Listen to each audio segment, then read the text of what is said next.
아침 뉴스의 맥을 짚어드리는 시간 뉴스연구소. 오늘도 두 분의 연구위원 함께합니다. CBS 조태임 기자, 경향신문 박순봉 기자. 어서 오십시오. 안녕하세요. 예, 첫 뉴스 어디로 갈까요? 민주당 당원 투표.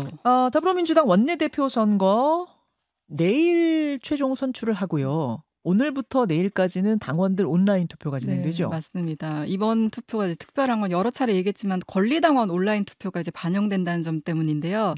당내 분위기 물어보니까 지금 원내대표 선거 원래 깜깜이 선거고 예측하기 어렵다고 하는데 네. 당심까지 변수가 되면서 더 예측이 어렵다 이렇게 말하더라고요. 네. 두 후보 모두 친명으로 꼽히고 이제 주요 메시지는 내란 종식을 내세우고 있고 둘 다 이제 서울이 지역구잖아요. 그래서 크게 차별점이 없다. 그리고 또 약간의 뭐 의원들 간의 호불호가 있지만 누가 되든 괜찮다 이런 분위기예요.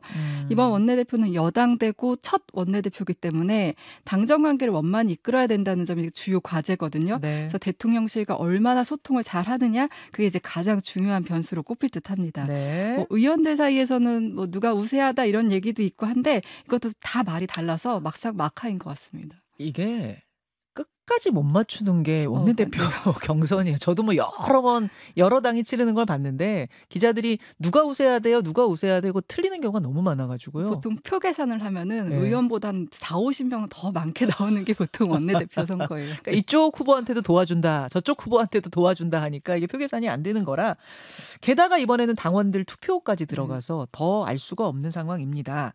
다만 최근에 김병기 후보, 네. 김병기 의원을 둘러싸고 그 아들의 국정원 채용 의혹 보도가 나왔던 부분, 네. 이게 변수가 되진 않을지 어떻게 보고 있습니까? 당내에서는 이거 자체는 여러 차례 나왔던 얘기이기 때문에 크게 변수가 되진 않을 거라고 이렇게 보고 있고요. 또 이 일도 박근혜 정권 때 보수 정권 때 일이기 때문에 그것도 이제 참고가 되는 것 같고요. 그리고 지금 뭐 당원들 사이에서는 이 녹취록이 공개된 시점 때문에 오히려 뭔가 있는 거 아니냐, 의도적이다.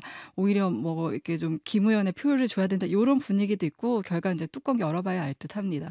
김 의원도 이제 연일 정면 돌파에 나서는 모습인데 네. 어제 SNS를 통해서는 아들의 국정원 공채 합격에 만약에 부정이 있었다면은 의원직을 사퇴하겠다 이렇게 배수의 진을 쳤어요. 네네. 그리고 또 국정원 출신 박선원 의원, 뭐 아들이 계속 탈락하면서 당시 국정원 내에서도 김병기 의원과 관련한 심판 연자제라는 얘기가 나왔다 이렇게 힘을 실어주고 있고요. 뭐 박범계, 최민희, 양문석 의원 등도 공개적으로 지금 김 의원에 제기된 의혹이 불합리하다 이렇게 힘을 실어주고 있습니다. 김 의원이랑 서영구 의원 둘 다 이제 친명 의원이라고 했는데 김 의원 이번 대선 과정에서 선대위 조직본부장 맡았고요. 네. 서 의원은 이제 이재명 일기지도부에서 최고위원 맡았고 이번 대선에서는 골목골목 선거대책위원회 대구 경북 본부장 다 주요 업무들을 맡았던 분들입니다. 3선, 4선, 대표 친명, 뭐 엇비슷한 점이 너무 많아요. 그러다 보니까 결과 예측이 어려운 건데 박순봉 기자, 네. 어떻게 보세요? 네, 양상이 좀 독특한 게 있는데 일단 굉장히 좀 치열하다라는 거예요. 네. 왜냐면 보통 당내 경선에서 이제 어떤 의혹들이 많이 나오잖아요. 물론 이게 지금 서영교 의원이 제기한 건 아니고 언론사 보도에서 나온 거긴 한데 네. 일단은 내부에서 의혹 제기되는 그 양상은 보통 경선이 치열할 때 나오거든요. 이 한 가지 좀 특징이 있고요. 좀 확산되고 있다라는 게 좀 그 특이점입니다. 그러니까 의원들이 지금 많이 참전을 하고 있거든요. 예를 들자면 김승원 의원 같은 경우에는 네. 이 취업청탁 비리 의혹 직접 확인해 봤는데 비의혹 없더라. 확인을 하는 그런 발언을 했고요.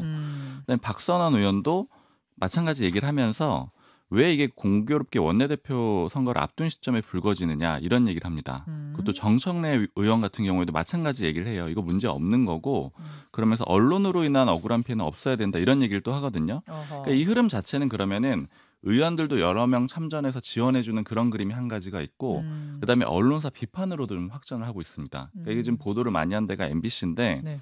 대표적으로 최민희 의원 같은 경우에는 이런 얘기를 썼어요.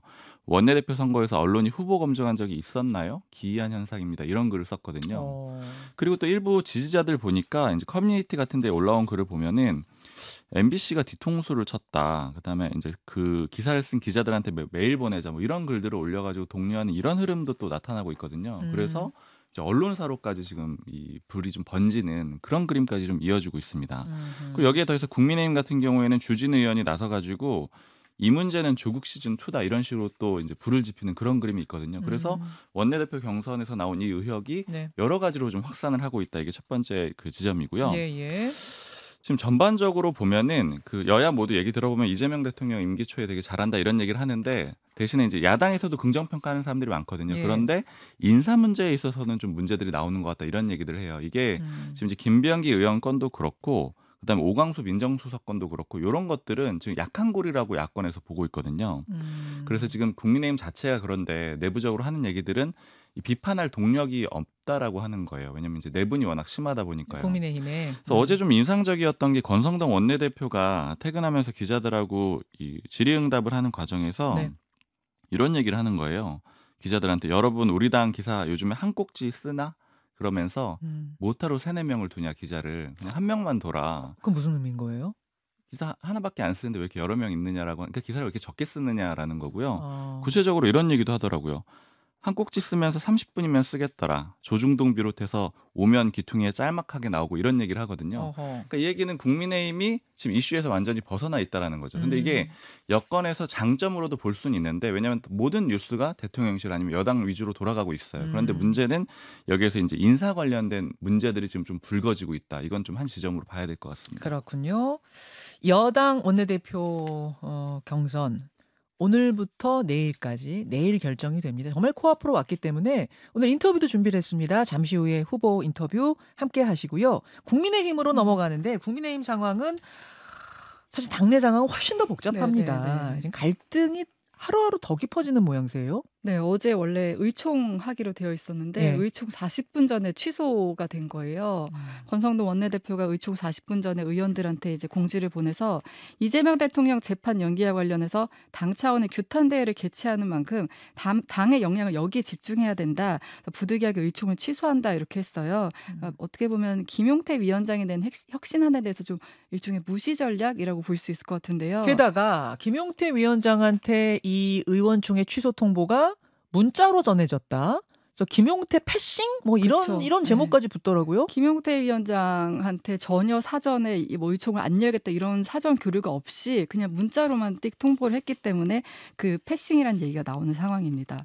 그 어제 오전까지만 해도 그 김용태 위원장이랑 권성동 원내대표 그 서울 고법 앞에서 그 네. 규탄 의총을 열었거든요. 네네. 근데 여기서도 그런 얘기가 없었던 상황이잖아요. 어허. 그래서 김용태 의원 같은 경우는 의총 끝나고 오전 의총 끝나고 예, 이제 의원들한테 탄핵 반대 당론 무효화에 동의해달라 이렇게 문자를 보냈던 상황이에요. 예. 근데 2시 의총 앞두고 40분 전에 그 취소 문자를 받으니까 이제 김용태 위원장 입장으로는 너무 좀 황당한 거죠. 이렇게 되는 거예요. 그럼 오전에는 그 법원에서 뭐 이재명 대통령 재판 중지에 대한 규탄 집회를 하고 그렇죠. 네. 오후에 여의도로 옮겨서 당 문제를 논의하자 이렇게 됐던 건데 오전만 하고 오후는 권성동 원내대표가 일방적으로 취소했다 이렇게 되는 거예요? 맞습니다. 원내 지도부는 이제 설명이 지금은 이제 이렇게 의총을 하면 당내 이견이 더 크게 비춰질 수 있다. 결론 내지 못한 현안은 이제 다음 주면 신임 또 원내 지도부가 네, 들어서잖아요. 신임 원내 지도부가 해야 된다 했는데 그렇게 되면은 16일까지 의총이 열리지 않게 되고 자연스레 김용태 위원장이 낸 혁신안에 대해서 논의가 어려워지게 되는 그런 구조가 되는 거잖아요. 그래서 이제 김 위원장은 이 부분에 대해서 사전 협의도 없이 의원총회가 취소됐다는 것에 대해 불쾌감을 나타냈고요. 하지만 이제 그 김 위원장이 예고했던 당무 감사는 어제 예정대로 진행을 했고 김 위원장은 오늘도 본인이 출석해서 나도 이제 당시 대선 당시 책임자니까 감사를 받겠다 이런 입장을 밝혔습니다. 나도 당무 감사 받겠다. 자, 이런 상황입니다. 이런 상황인데 김용태 위원장은 임기 연장해주지 않으면 이번 달 말이면 자동 임기 종료예요. 그러면 키는 누구에게 가느냐? 다음 주에 뽑힐 새 원내대표. 네. 국민의힘 새 원내대표 선거 월요일인데 네. 아직도 누가 될지 선언한 사람이 없어요. 당내에서 이 분위기가 너무 이례적이라는 거예요. 보통 며칠 전부터 의원들 마음 사고 하려면 설득 과정에 들어가야 되는데 네. 지금 공식적으로 내가 출마하겠다 밝힌 사람이 없는 거예요. 오늘 목요일이에요. 이게 어떻게 되는 겁니까? 그래서 지금 이제 본인이 직접 하겠다 밝힌 사람 없는데 지금 자의타의로 언급되는 의원들은 김도읍 의원, 김성원 의원, 송원석, 나경원 의원들이 거론되고 또 어제 조경태 의원도 네. 좀 그 출마를 시사를 했잖아요. 저를 희생해서라도 제대로 된 상황 인식이 될 수 있도록 읍소하고 싶은 심정이다. 네, 어제 맞습니다. 원론적인 차원의 답변 이상이었어요. 제 느낌은 이분이 의지가 있구나 이렇게 느껴지는 정도였어요. 그래서 이제 지금 친윤계에서는 송원석 의원이 뭐 좀 이제 거론되고 있고 친한계에서는 조경태 의원, 김성호 의원들이 좀 그 중에서 정리되지 않겠느냐 이런 얘기 나오고 있습니다. 그렇죠. 박수몽 기자, 국민의힘 상황 취재해 보셨죠? 그러니까 지금 원내대표 경선을 앞두고 있는데 모두의 관심은 다 전당대회에 있습니다. 그러니까 당권을 누가 쥐느냐 여기에 대해서 관심이 굉장히 많고요. 그래서 이 싸움 자체가 다 당권하고 연결이 되는 그런 과정이거든요. 일종의 전초전이죠. 네, 친윤계 쪽 인사를 어제 만나서 얘기를 들어보니까 지금 일단은 스스로도 내부가 굉장히 갈라졌다라고 평가를 하더라고요. 그러니까 이제 이런 얘기 하더라고요. 이제 친윤계라고 부르는 게 좀 어색할 것 같다. 그냥 범주류라고 해야 될 것 같은데 이유를 두 가지로 두는 게 일단 첫 번째는 대선 경선 과정에서 다 뿔뿔이 흩어졌다가 찢어졌다라는 거예요. 뭐 김문수, 뭐 한덕수, 뭐 홍준표 뭐 각각 갔다가 왔다가 이런 식으로 찢어져서 흩어져서 이제 힘이 없어졌고 두 번째는 구심점이 사라졌다라는 거죠. 윤석열 전 대통령이라는 구심점이 사라졌으니까 친윤이라고 부르는 게 맞겠느냐 뭐 이런 식으로 좀 회의적인 반응이거든요. 근데 다만 한 가지 얘기하는 거는 한동훈 전 대표는 막아야 된다. 이 범주류 내지는 친윤계에서 이런 것들은 좀 공통적이라는 거예요. 갈라졌어도 이른바 친윤계가 갈라졌어도 한 가지에 있어서는 한 목소리다. 그게 한동훈 대표는 안 된다. 맞습니다. 그래서 장기적으로는 뭐 보수의 이런 이제 리더를 세울 때도 차라리 이준석 후보가 낫다 뭐 이런 얘기들도 친윤계 쪽에서 많이 하거든요. 그러니까 오히려 그건 어떻게 그렇게까지 싫어해요? 굉장히 그 갈등 상황을 싫어하는데 이게 이제 뭐 일방적인 주장이긴 하지만 친윤계 쪽의 일방적인 주장이긴 하지만 한동훈 전 대표에 대해서는 배신자고 그다음에 이준석 후보에 대해서는 쫓겨난 사람이다 이런 식으로 표현하는 경우들이 있고요. 그러니까 계엄, 탄핵 여기에서 목소리 낸 걸 가지고 지금 배신자다 이러는 거는 뭐 그런 국민 정서랑 프레임들이 안 맞는 거 아니에요? 그다음에 뭐 일부 주장들은 이것도 역시 일방적인 주장이긴 하지만 전화를 좀 잘 안 받는데 이준석 후보는 전화는 받았다. 뭐 이런 식으로 뭐 서로 비교를 하기도 하고. 그러니까 여튼 관계가 굉장히 안 좋습니다. 그러니까 예전에 그 윤석열 전 정부 때 그 자리에서 승진했는데 그 자리에서 입지가 높아졌는데 떠났다. 뭐 이런 식의 생각들도 좀 가지고 있고요. 근데 어쨌든 그런 상황에서 이 그림 자체를 결국엔 한동훈 전 대표를 막아야 된다 이런 데에 좀 친윤계는 초점이 있다라고 봐야 되는 거예요. 그래서 지금 나오는 시나리오가 여러 가지인데 친한계 이제 한동훈 전 대표가 전당대회를 나오느냐 안 나오느냐 이걸 굉장히 주의 깊게 보고 있는 거죠. 근데 만약에 안 나온다라고 하면은 나온다라고 하면은 지방선거 결과를 보고 문책을 하면 되는 거고. 그다음에 이제 안 나온다라고 하면은 의원으로 나올 가능성이 있는데 재보궐선거에서. 재보궐에. 근데 친윤계 모 인사가 저한테 뭐 이렇게 얘기하더라고. 이거는 뭐 방송에서 얘기를 해도 괜찮은데 한동훈 전 대표 인천 계양을로 출마시켜야 될 것 같다. 이재명 대통령이 떠난 그 자리 재보궐선거 치르니까 본인이 그 이재명 대통령이랑 싸울 적임자라고 했으니 그 후계자하고라도 싸워야 되는 거 아니냐. 그리고 수도권에 나서야 되는 거 아니냐. 그 이야기를 한 의원은 친윤계예요. 뭐 친윤계죠. 친윤계 의원이 친윤계에서 그런 얘기를 하는 건데 그러니까 결국에는 이게 쉽지 않은 과정이니까 이제 그쪽을 좀 몰아넣겠다라는 그런 정도의 이제 적개심 같은 걸 좀 드러내고 있는 어려운 상황이고요. 지역구니까 거기 보내겠다. 근데 친한계 쪽에서도 좀 얘기 들어보면 지금 의견들이 다 다양한데 일단 좀 고민은 많이 하고 있어요. 전당대회 나갈까 말까. 그런데 이제 모 친한계 인사랑 어제 얘기해 보니까 하는 얘기는 그런데 그게 안 나가는 게 낫겠다라고 좀 보는 분위기들이 좀 강해지고 있는데 다만 김용태 위원장이 끌려 내려오는 그런 그림이 돼버리면은 그러면은 안 나가기가 좀 쉽지 않을 것 같다. 그러니까 당 상황이 이제 계약이 완전히 무너지고 그러는데 보수를 누군가는 재건해야 되는데 그 재건해야 되는 상황에서 외면하기는 좀 쉽지 않을 것 같다. 이런 얘기들을 하고 있어요. 그래서 지금 김용태 위원장의 거치가 향후 전당대회 구도하고도 굉장히 크게 연결이 될 수가 있습니다. 근데 지금 국민의힘 전반적으로는 지금 굉장히 분열하고 상황 안 좋잖아요. 그래서 이게 사실은 대선 전부터 나왔던 얘기인데 정당 해산에 대한 그런 두려움이 꾸준히 있었거든요. 근데 어제 민주당에서 이런 목소리가 실제로 나오기 시작을 했습니다. 그러니까 박홍근 의원이 예전에 냈던 그 법안 얘기를 하면서 국민의힘 정당 해산 절차에 나서야 되지 않겠느냐 이런 글을 올렸고요. 그다음에 그 민주당의 김현정 의원이 국민의힘 해산 청구 그 1000만인 서명 기자회견을 열어줬어요. 그러니까 소통관에서 그 단체들이 진행하고 있는 걸 열어줬거든요. 그러니까 정당 해산에 대한 움직임을 국민의힘 민주당에서 일부 보이고 있다라는 거고요. 그래서 이제 국민의힘 쪽에서 이런 얘기들을 했던 사람들이랑 다시 좀 얘기를 해보니까 되게 실행할 가능성이 높다라고 보고 있는 거예요. 근데 그게 어제 말씀드렸던 교섭단체 구성 완화하는 거하고 연결이 좀 돼 있는데 쉽게 얘기하면 한동훈 전 대표가 개헌 반대했잖아요. 네. 그리고 해제 표결에도 참석을 네네. 했고요. 근데 한동훈 전 대표만 없으면은 민주당 입장에서는 굉장히 이 과정을 밟기가 쉬울 거라는 겁니다. 여권 입장에서는. 한동훈의 그림자만 치우고 나면은 계엄 탄핵 찬성했고 뭐 내란 동조 세력이다 이런 식으로 공격을 하기가 쉽다는 거죠. 그리고 이제 그게 한 가지가 이제 한동훈 전 대표를 몰아낼 수 있는 몰아내야 한다라는 그런 명분 중에 한 가지고, 그다음에 어제 뭐 그 친윤계 쪽 인사랑 얘기를 해보니까 실제로 좀 추진을 할 거라고 보는 게 왜 그러냐면은 정당을 실제로 국민의힘을 해산시키지까지는 않겠지만 그러진 않겠지만 이렇게 압박을 하게 되면은 일부는 떨어져 나갈 것 같다라는 거예요. 의원들이 일부 떨어져 나가게 되면은 목표는 100석 아래로만 만들면 국민의힘을 그러면 그 이후에는 어떤 견제력도 없어지는 거거든요. 정당이. 그렇죠. 그 정도까지만 만들면 충분하다. 그러니까 이 정당 해산 절차로 압박할 수 있지 않겠느냐 이런 얘기들도 하고 국민의힘에서 실제 그 우려가 큰 게 지금 헌법재판관들 이제 구성도 달라지게 되잖아요. 네네.